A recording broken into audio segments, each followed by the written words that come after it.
Hello students, welcome to our tuition classes. आज हम ratio analysis में क्वेश्चन नंबर 8 देखेंगे। हो सकता है ये क्वेश्चन आपके बुक में आगे पीछे दिया हो। अगर आपके बुक का एडिशन मेरे बुक के एडिशन से अलग होगा तो आपका सम थोड़ा आगे पीछे हो सकता है। आप इस नेम से फाइंड आउट कर लो या अमाउंट्स देख लो। Balance sheet as on 31 March 13 of Buddhadev Company Limited. अब ये ईयर भी अलग हो सकता है आपके बुक में कोई अलग ईयर दिया हुआ हो। Additional information, gross profit is 40% of the sales, net profit is ₹10 lakhs before interest and tax, taxation rate is 50%। अब यहाँ देखो नेट प्रॉफिट दिया हुआ है, दैट मीन्स PBIT दिया हुआ है। तो हम नोट 1 करेंगे, पहले कैलकुलेशन करेंगे थोड़ी सी। PBIT profit before interest and tax 10 lakhs। सबसे पहले माइनस करते हैं interest on long term borrowings. Long term borrowings कौन सी हैं यहाँ पर? 10% डिबेंचर्स 10 lakhs। सो 10 lakhs का 10% इंटरेस्ट होगा 1 lakh रुपीज़। 10 lakhs में से 1 lakh माइनस करेंगे, सो answer is 9 lakhs profit before tax. Minus करते हैं टैक्स 50%, 9 lakh का 50% 4,50,000। So profit after tax 4,50,000। सो ये हमने फर्स्ट कैलकुलेशन की, जो आपको हर सम में इसकी ज़रूरत होगी। Cash sale is 25% of credit sales. जितनी भी क्रेडिट सेल होगी उसका 25% कैश सेल होगा। On 1 April the stock is worth 4,50,000। ये ओपनिंग स्टॉक दिया हुआ है। The collections are received in 108 days from the debtors, 360 days of the year to be considered. Calculate the following ratios: rate of return on capital employed, stock turnover, proprietary ratio, current ratio, net profit ratio and operating ratio। अब इस पूरे सम में आपने देखा, हमने read किया, लेकिन cell कहीं पर भी नहीं दी हुई थी। सेल्स इन्होंने मिसिंग रखी हुई है, लेकिन सेल के सामने इन्होंने कलेक्शन पीरियड बताया हुआ है 108 days है। ये कलेक्शन पीरियड क्या होता है? ये डेटर्स रेशियो होता है। तो यहाँ पर देखिए हम एक और कैलकुलेशन करेंगे। नोट 2, डेटर्स रेशियो का फॉर्मूला होता है debtors plus BR divide by credit sales into number of days, जो दिए हुए हैं 360। नाउ डेटर्स रेशियो सम में दिया हुआ है आपको 108। ये रहा। एडिशनल इंफॉर्मेशन में नंबर 5 108।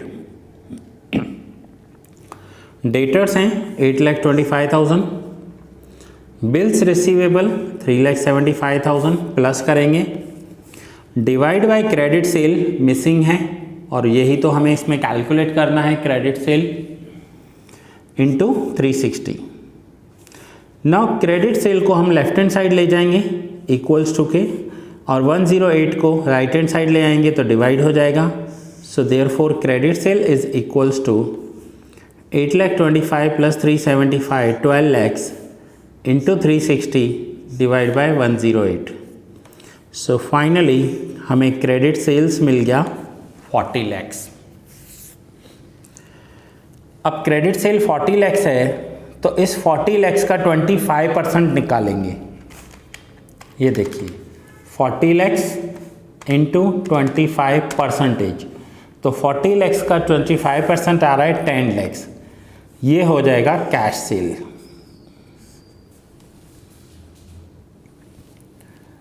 अब कैश सेल मिल गया हमें। सो credit sale plus cash cell करेंगे तो हमें टोटल सेल्स मिल जाएगा 50 lakhs। सो कई बार ऐसा होगा सम में कुछ पॉइंट्स या इन्फॉर्मेशन आपको मिसिंग रख देंगे ये, तो वो आपको कैलकुलेट करनी पड़ेगी। अब टोटल सेल का 40% ग्रॉस प्रॉफिट है, सो 50 लैक्स का 40% करेंगे तो आ जाएगा 20 लैक्स। अब सेल में से अगर जीपी माइनस करेंगे तो आंसर आ जाएगा cost of goods sold, COGS, cost of goods sold. अब यहां तक तो हमने cost of goods sold calculate कर लिया। अब ऑपरेटिंग रेशियो पूछा हुआ है तो उसके लिए हमें ऑपरेटिंग एक्सपेंसेस चाहिए होंगे, और ऑपरेटिंग एक्सपेंस कैसे कैलकुलेट करते हैं इसका भी फॉर्मूला मैंने आपको समझाया था जब मैंने फॉर्मूला का फर्स्ट लेक्चर लिया था, तब सारे पॉइंट्स वहाँ पर एक्सप्लेन किए थे। अगर आपने मेरा फर्स्ट लेक्चर नहीं देखा है तो पहले वो देख लीजिए। So operating expense is equals to gross profit minus PBT, profit before tax. So gross profit है 20 लैक्स, ये रहा, यहाँ पर हमने कैलकुलेट किया है, एंड माइनस करेंगे PBT, प्रॉफिट बिफोर टैक्स, जो 9 लैक्स है यहाँ पर। सो ग्रॉस प्रॉफिट में से अगर प्रॉफिट बिफोर टैक्स माइनस कर लेंगे तो हमें मिल जाएगा ऑपरेटिंग एक्सपेंसेस। नाउ ये तो वर्किंग नोट्स थे, ये जो भी हमने कैलकुलेट किया, नोट 1, नोट 2, इवन ये सेल्स कैलकुलेट की, ऑपरेटिंग एक्सपेंस कैलकुलेट किए, ये पूरा हमने वर्किंग कैलकुलेट कर दिया। अब हम आ जाते हैं अपने सम पे। सबसे पहला first rate of return on capital employed. Formula है net profit divide by capital employed into 100। So net profit PBIT 10 lakhs divide by capital employed. अब कैपिटल एम्प्लॉयड क्या होगी? सो कैपिटल एम्प्लॉयड, ये रहा, कैलकुलेट किया हमने, capital employed is equals to equity share capital 20 lakhs plus reserves 10,80,000 plus long term loans या borrowings जिसमें debentures आते हैं 10 लैक्स, एंड माइनस करना है हमें फिक्टिशियस एसेट्स। ये जो अंडरराइटिंग कमीशन दिया हुआ है एसेट साइड सबसे नीचे लास्ट पॉइंट, वो है फिक्टिशियस एसेट्स, माइनस करेंगे 20,000। So answer is 40,60,000। So net profit divide by capital employed into 100, तो हमारा rate of return on capital employed हो जाएगा 24.63%। सो ये है first. Second, stock turnover ratio, formula है cost of goods sold divide by average stock.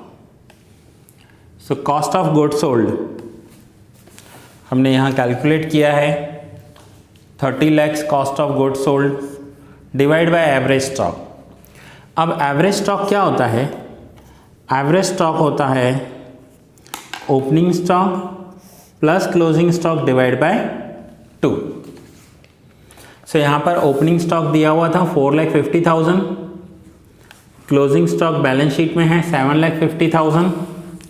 So 450 plus 750 divide by 2, answer is 6 lakhs. So stock turnover ratio में cost of goods sold divide by average stock, cost of goods sold है 30 lakhs, cost of goods sold को COGS भी लिखते हैं short में, वो है 30 lakhs divide bye 6 lakhs. So answer is 5 times. 5 times stock turnover जो होता है वो हमेशा टाइम्स में कैलकुलेट होता है, स्टॉक टर्नओवर को टाइम्स में कैलकुलेट करते हैं। 6 लाख का एवरेज स्टॉक है, 30 लैक्स का सेल है, सो ये स्टॉक 5 टाइम्स टर्नओवर हुआ है। Next third point is proprietary ratio. Proprietary ratio का फॉर्मूला है honours fund divide by total real assets into 100। Now पहले हम honours fund and total real assets calculate कर लेते हैं। तो ये देखिए यहाँ पर क्लियरली एक्सप्लेन किया हुआ है honours fund that means equity share capital plus reserves minus fictitious. So honours fund हो जाएगा 30,60,000। टोटल रियल एसेट्स का फॉर्मूला है total assets 50 lakhs minus fictitious assets 20,000, total assets में से फिक्टिशियस एसेट्स माइनस करेंगे सो 49,80,000। तो honours fund 30,60,000, total real assets 49,80,000 हम यहाँ पर रखेंगे इंटू 100। सो परसेंटेज में कैलकुलेट हो जाएगा प्रॉपराइटरी रेशियो 61.45%। इसका मीनिंग होता है कि टोटल रियल एसेट्स के सामने प्रॉपराइटर का अपना फंड जो है, प्रॉपराइटर मीन्स ऑनर, ऑनर का जो अपना फंड है वो है 61.45%।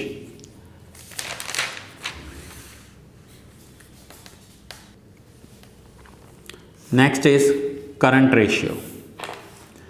करंट रेशियो का फॉर्मूला है current assets divide by current liability.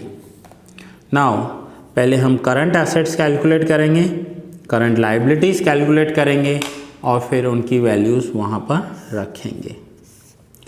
So current assets में stock 750, debtors 825, prepaid expenses 1 lakh,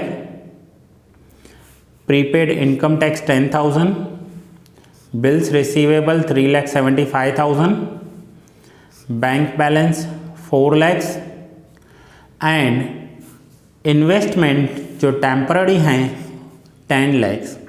इन सब का टोटल करेंगे सो आंसर हो जाएगा 34,60,000 current assets. Current liabilities creditors 450, bills payable 150, outstanding expenses 1 lakh, provident fund 180 and provision for taxation 40,000, total 9,20,000। So अब हमें current assets and current liabilities मिल गई। So finally 34,60,000 divide by 9,20,000, so answer is 3.76:1। That इसका मतलब होता है that means कि अगर इनके पास 1 रुपीज़ की लायबिलिटी है, करंट लायबिलिटी है, तो इनके पास 3.76 के करंट एसेट्स हैं। सो ये एक अच्छा रेशियो माना जाता है। करंट एसेट्स और करंट लायबिलिटी का जो रेशियो है वो 2:1 होना चाहिए बिजनेस में। अगर इससे कम है तो फिर रिस्की है थोड़ा।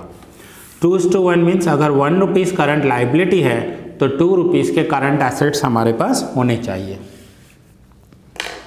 इससे ज़्यादा हैं तो बहुत अच्छा, कम नहीं होना चाहिए। ओके, नेक्स्ट हम कैलकुलेट करेंगे एनपी रेशियो। फॉर्मूला है net profit divide by sales into 100 और यहाँ पर नेट प्रॉफिट कौन सा लिया जाता है तो profit after tax number 3rd 4,50,000 divide by total sales. Sales means total sales यहाँ पर लिखोगे आप। जब भी कैश और क्रेडिट दोनों दिए हुए हों तो आपको यहाँ टोटल सेल्स ही लिखना है हमेशा। So net profit divide by total sales into 100, so answer is 9%। उसके बाद लास्ट हम कैलकुलेट करेंगे ऑपरेटिंग रेशियो। ऑपरेटिंग रेशियो का फॉर्मूला है cost of goods sold plus operating expense divide by total sales into 100। Cost of goods sold हमने calculate कर लिया है ऑलरेडी, 30 लाख रुपीज़ का कॉस्ट ऑफ गुड्स सोल्ड है। ऑपरेटिंग एक्सपेंस 11 लाख रुपीज़ के हैं। सो 30 lakh plus 11 lakh divide by 50 lakh into 100 करेंगे। सो आंसर आ जाएगा 82%। 82% इनका ऑपरेटिंग रेशियो है। जहाँ भी हम मल्टीप्लाई करते हैं वहाँ पर जो आंसर आता है वो परसेंटेज में आता है जब हम 100 से मल्टीप्लाई करते हैं। ठीक है। सो स्टूडेंट्स, ये लेक्चर यहाँ पर ही पूरा हुआ। नोट डाउन कर लीजिए आप इसका। ये इसका फर्स्ट पेज है।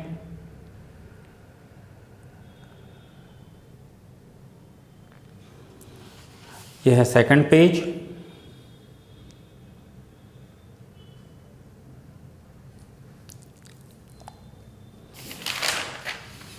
ये थर्ड पेज है।